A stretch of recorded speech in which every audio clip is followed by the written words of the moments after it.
बोलो प्राणनाथ प्यारे की जय।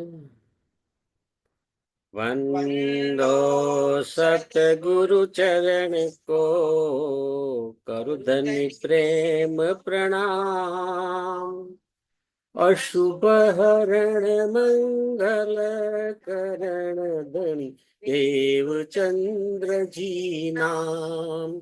श्री प्राणनाथ निज मूलपति, श्री महराज सुनाम।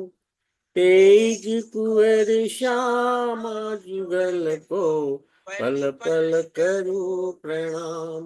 तनि जी मारा पल पल करूं प्रणाम। बोलो श्री प्राणनाथ प्यारे की जय। चर्चा प्रारंभ होत है, सुनो साथ चित दई।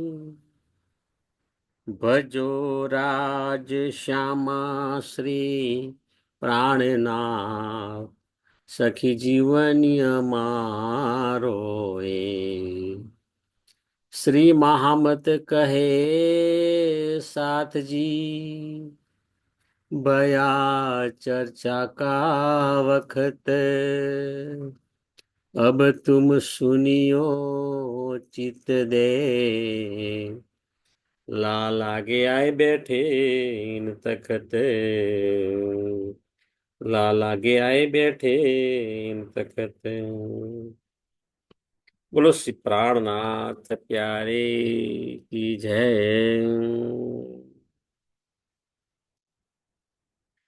पूर्ण ब्रह्म सच्चिदानंद स्वरूप ધામધણી से અક્ષરાતીત પરમાત્માની અસીમ કૃપાથી, સદગુરુ મહારાજના અપાર આશીર્વાદથી આપણે શ્રી વિતક સાહેબની ચર્ચા કરી રહ્યા છે. એમાં અગાઉ આપણે જોઈ ગયા કે શ્રીજી અને તેમની સાથે સુંદર સાથ, આ બધા જ શ્વેત પોશાકની અંદર, સંપૂર્ણ સફેદ પોશાકમાં અહીં આગળ આવ્યા છે. હરિદ્વારના કુંભ મેળાની અંદર દરેક સંપ્રદાય, દરેક પંથ ના આચાર્યો અને ભક્તો પણ પધાર્યા છે. બધા સ્વામી શ્રી પ્રાણનાથજીને જોઈ અને વિસ્મય પામે છે કે આવી વેશભૂષા, આવી માળા, આવી તિલક અગાઉ ક્યારે જોયું નથી.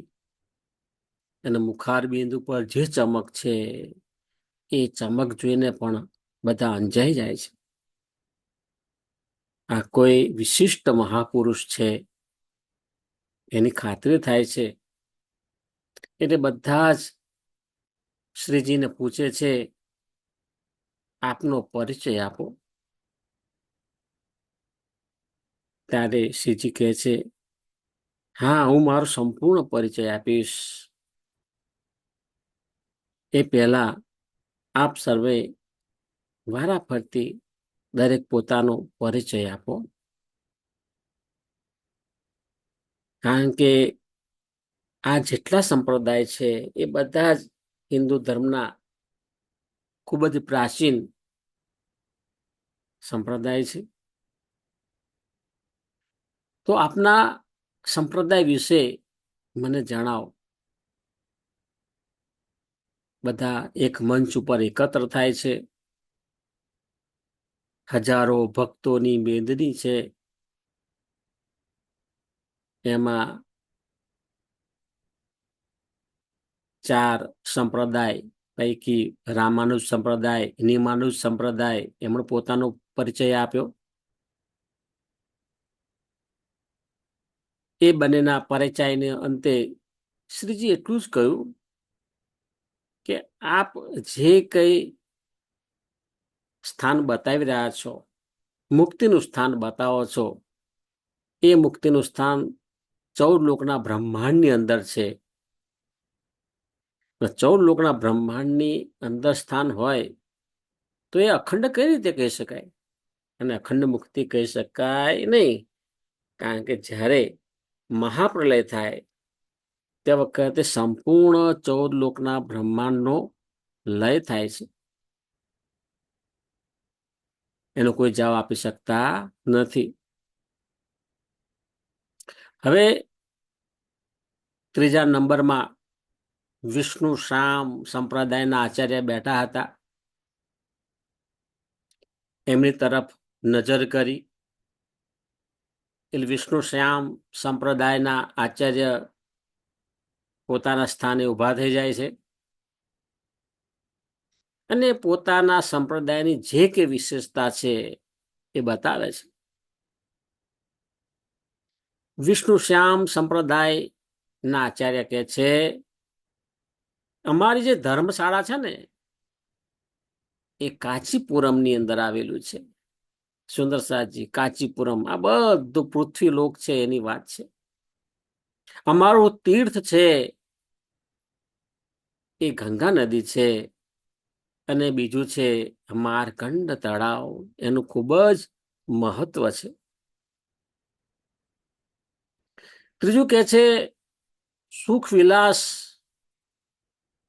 નું ક્ષેત્રમાં માટે શું કરવું? તો એના માટે ઇન્દ્રિય દમન કરવાથી સુખનો અનુભવ થાય છે.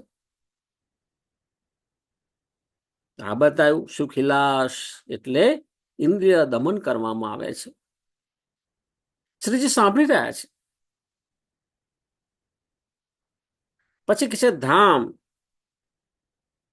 પુરુષોત્તમપુર, એ પણ આ જગતની અંદર આવેલ એમની એક પુરી છે પુરુષોત્તમપુર. એમના ઈષ્ટ તો કે લક્ષ્મીજી, એટલે આ વિષ્ણુ ભગવાન સાથે જે લક્ષ્મીજી છે એમને પોતાના ઈષ્ટ માને છે. ઉપાસના કોની કરે છે? તો કે છે અમે વિષ્ણુ ભગવાનની ઉપાસના કરીએ છીએ. પછી કે છે અમારું શાસ્ત્ર અર્થવેદ છે. 4 વેદ પૈકી જે અર્થવેદ છે એનું મહત્વ વધારે છે. ત્યારબાદ કહે અમારું ગોત્ર અચ્યુત છે, અમારી શાખા ત્રિપુરારી છે, અમારો વર્ણ શુક્લ વર્ણ છે. અમારા ઋષિ તો કે અમારા ઋષિ વરુણ દેવતા છે. અમારા આચાર્ય તો કે અમારા આચાર્ય છે વામદેવ. અને મંત્ર ગાયત્રી મંત્રનો અમે જાપ કરીએ છીએ. આ વિષ્ણુ શ્યામ સંપ્રદાયની મુખ્ય વિશેષતા અમારી છે. આ સાંભળીને સ્વામી શ્રી પ્રાણનાથજીનો જવાબ આપે છે. કહે છે આચાર્ય મહારાજ, આપે જે કંઈ જણાવ્યું એ બધું 14 લોકના બ્રહ્માંડની અંદરનું બતાવ્યું છે. અને શાસ્ત્રો મુજબ, અને એમાં આપણે શ્રીમદ ભાગવતની અંદર પણ એનો ઉલ્લેખ કર્યો છે કે પ્રલય 4 પ્રકારના છે. નિત્ય પ્રલય, નૈમિતિક પ્રલય, પ્રાકૃત પ્રલય અને આત્યંતિક મહાપ્રલય. તો કે છે જ્યારે આત્યંતિક મહાપ્રલય થાય ત્યારે સંપૂર્ણ 14 લોક નો લય થાય છે. અને એમાંય પણ સંપૂર્ણ જે ક્ષર બ્રહ્માંડ છે એનો પણ છેલ્લે લય થઈ મહાશૂન્ય સમષ્ટિની અંદર વિલીન થઈ જાય છે. ત્યારે આ સંપૂર્ણ બ્રહ્માંડનો નાશ થાય છે. જગતનો નાશ થાય, સંપૂર્ણ 14 લોકના બ્રહ્માંડનો લય થાય છે.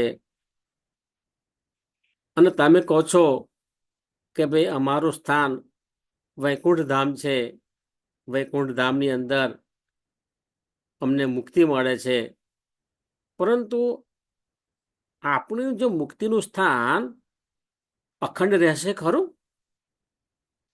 હવે આ વાત તો કોઈ વિચારી જ નથી. મહાપ્રલય વિશે ક્યારેક વિચાર કર્યો નથી. આ સાબને કોઈ જવાબ આપી શક્યા નહીં. આ જીવ જે છે એને અખંડ મુક્તિ પ્રાપ્ત થઈ શકે તેમ નથી.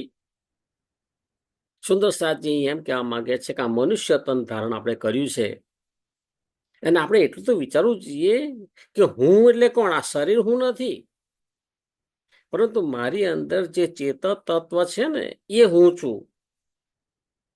અને એની મુક્તિ માટે કોણ પ્રયત્ન કરશે? આપણે પ્રયત્ન કરવાનો છે. આ શરીરથી પ્રયત્ન કરવાનો છે. આ શરીર એ સાધન છે.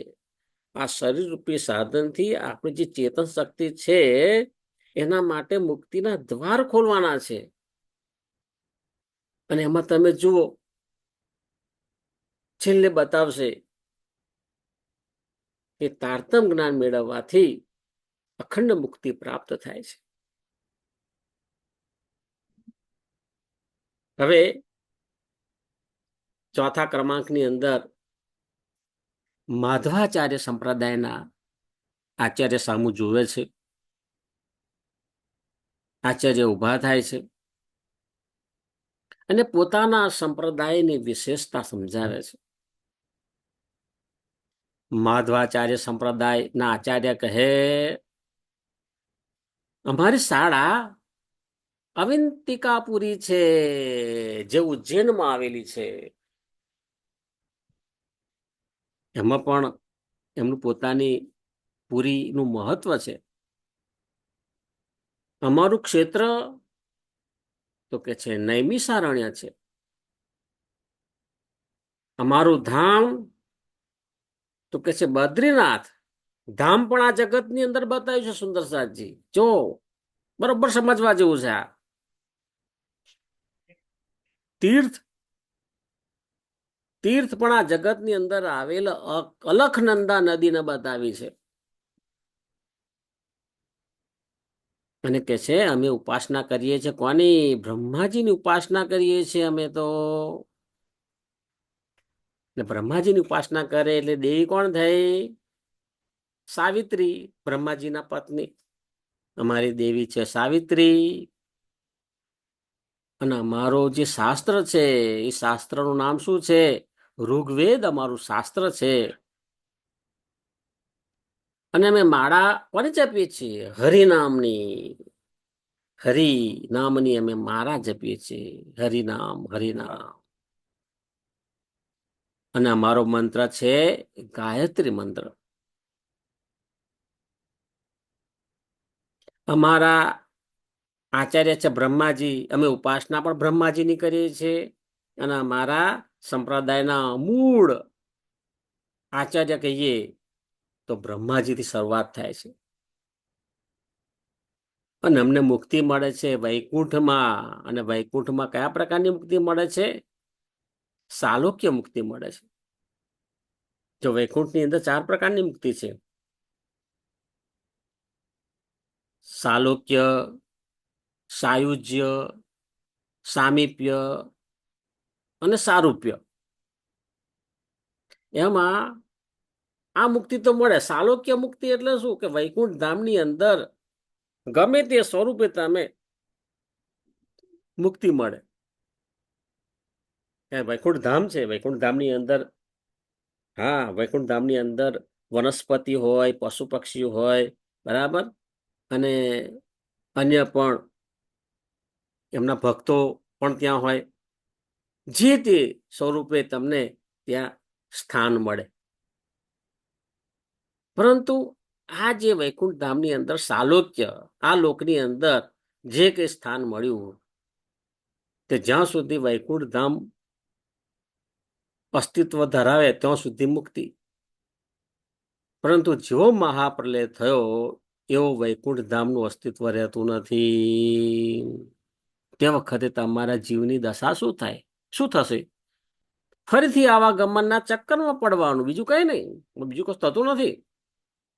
ફરી નવું બ્રહ્માંડ બને, એટલે નવા બ્રહ્માંડની અંદર પાછું ગમે તે જીવની અંદર 84 લાખ યોનિની અંદર પસાર થવાનું. પસાર થતા થતા મનુષ્ય તન ધારણ કરવાનું, અને મનુષ્ય તન ધારણ કર્યા પછી પણ આ જે તે સંપ્રદાય છે એ સંપ્રદાયની અંદર ધારણ કરવાનું, અને ત્યારબાદ એ જે તે લોકની અંદર મુક્તિ મળે. પરંતુ અખંડ મુક્તિ તો મળતી નથી. અખંડ મુક્તિ કોને કહીશું? 14 લોકના બ્રહ્માંડથી પરેની વાત હોય, જેનો મહાપ્રલયમાં લય થતો નથી. એની સાધના કરીએ, એની ઉપાસના કરીએ તો આપણું આ જીવન સાર્થક છે. આપણને તક મળી છે સદગુરુની કૃપાથી. આપણને એની ઓળખ થાય કે સચ્ચિદાનંદ પરમાત્મા કોણ છે, એમની ઓળખ થાય, એમના પ્રત્યે આપણને પ્રેમ થાય, અને બહુ સહજતાથી આપણે એમનું ચિંતન કરી શકીએ, એમને યાદ કરી શકીએ, ખાતા પીતા ઉઠતા બેસતા.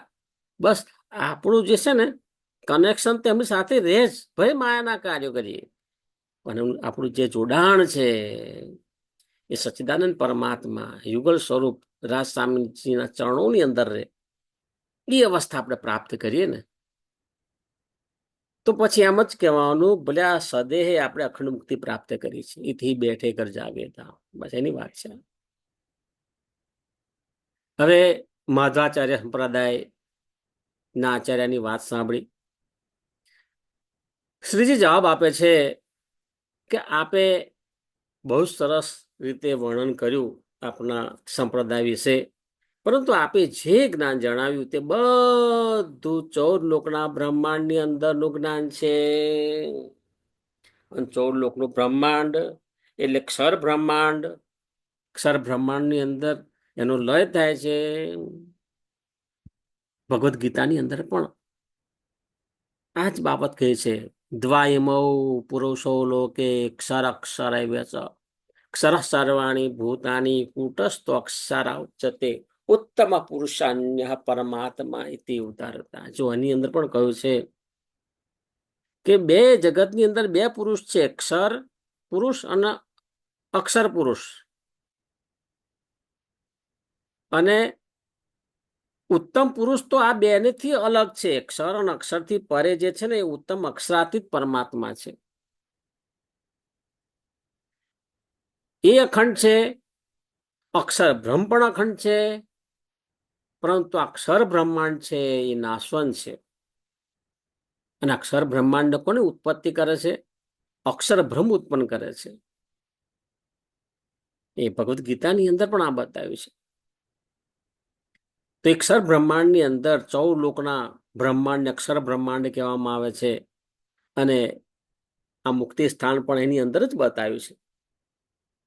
અને વેદોમાં પણ કહ્યું છે કે આ જગતનો મહાપ્રલયમાં નાશ કહે છે. ભગવદ્ ગીતા હોય કે ભાગવત હોય, શ્રીમદ ભાગવતની વાત કરીએ, વેદો હોય, દરેકની અંદર એનો ઉલ્લેખ છે.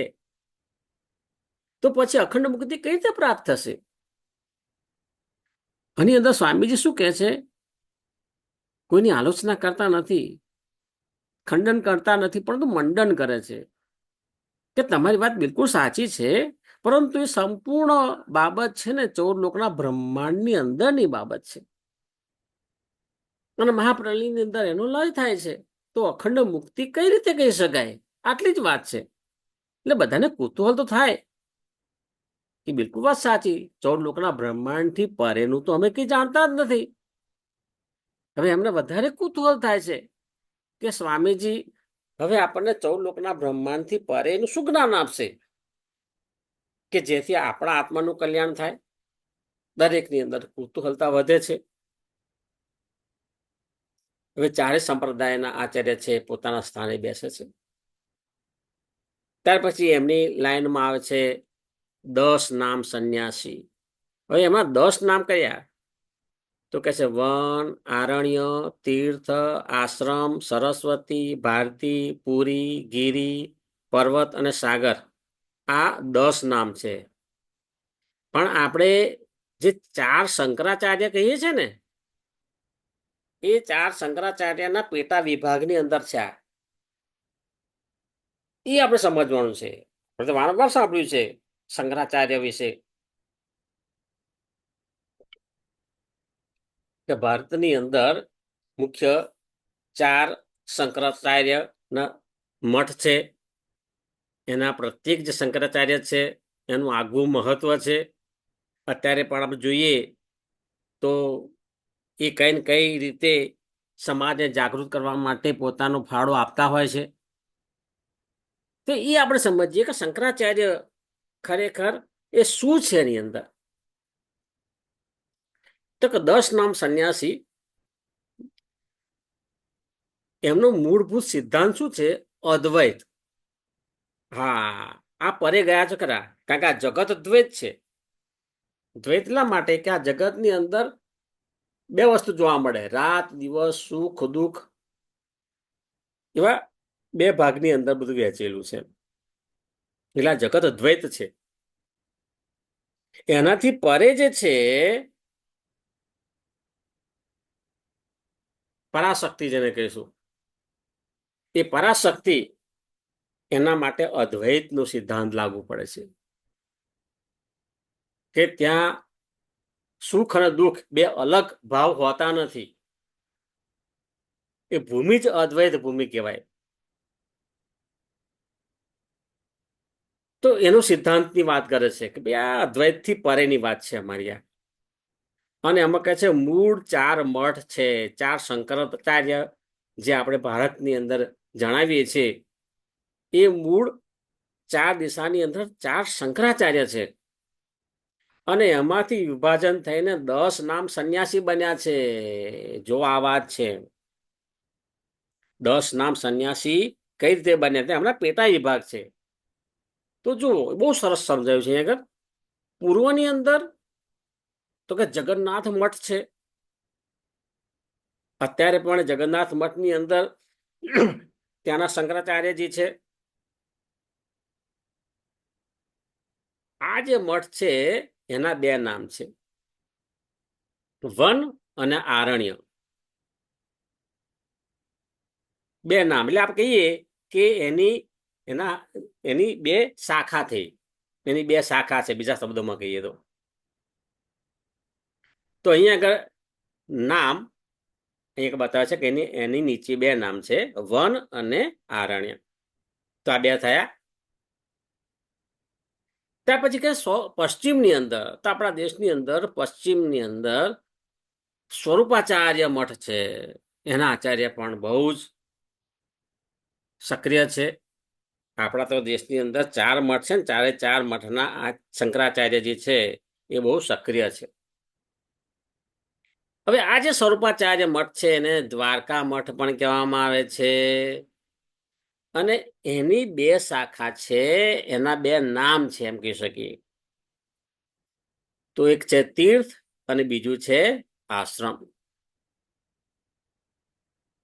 ત્યાર પછી આપણા દેશની જે દક્ષિણ દિશાની અંદર આ જે મઠ છે એનું નામ છે શૃંગી ઋષિ મઠ. બોલો, શૃંગી ઋષિ મઠ, એના પણ શંકરાચાર્ય છે. અને આ શૃંગી ઋષિ મઠ છે એની 3 શાખા છે, એના 3 નામ છે, સરસ્વતી, ભારતી અને પુરી. ક્યારેક આપણને આ શબ્દો સાંભળવા મળતા હોય છે, પણ આજે આપણને ખ્યાલ આવ્યો કે કઈ રીતે અહીંયા આગળ આખું સ્ટ્રક્ચર છે એનું. તો સરસ્વતી, ભારતી અને પુરી, એ એના 3 નામ થાય. તો જે ગણતા રહીએ 7 નામ થાય અહીંયા આગળ. હવે ભારત દેશની અંદર ઉત્તર દિશાની અંદર, ઉત્તરમાં નટકોતાચાર્ય મઠ છે, જેને જ્યોતિષ મઠ પણ કહેવામાં આવે છે. એના પણ શંકરાચાર્ય બહુ સક્રિય છે. ત્રણ શાખા છે, એટલે કે ત્રણ નામ છે. ગિરી શબ્દ તો પ્રચલિત છે. ગિરી, પર્વત અને સાગર. જો તો આ રીતે આ જે 10 નામ છે એ ખરેખર 4 જે મુખ્ય શંકરાચાર્ય છે એમના મઠ છે એની પેટા શાખાઓ છે. પણ પ્રત્યેક જે શાખા છે ને એની અંદર લાખોની સંખ્યામાં સંન્યાસીઓ છે, લાખોની સંખ્યામાં. અને જયારે કુંભ મેળો ભરાય ને તે વખતે ઓહો, તમારી નજર ના પહોંચે ત્યાં સુધી દૂર દૂર સુધી તમને સંન્યાસી જોવા મળે.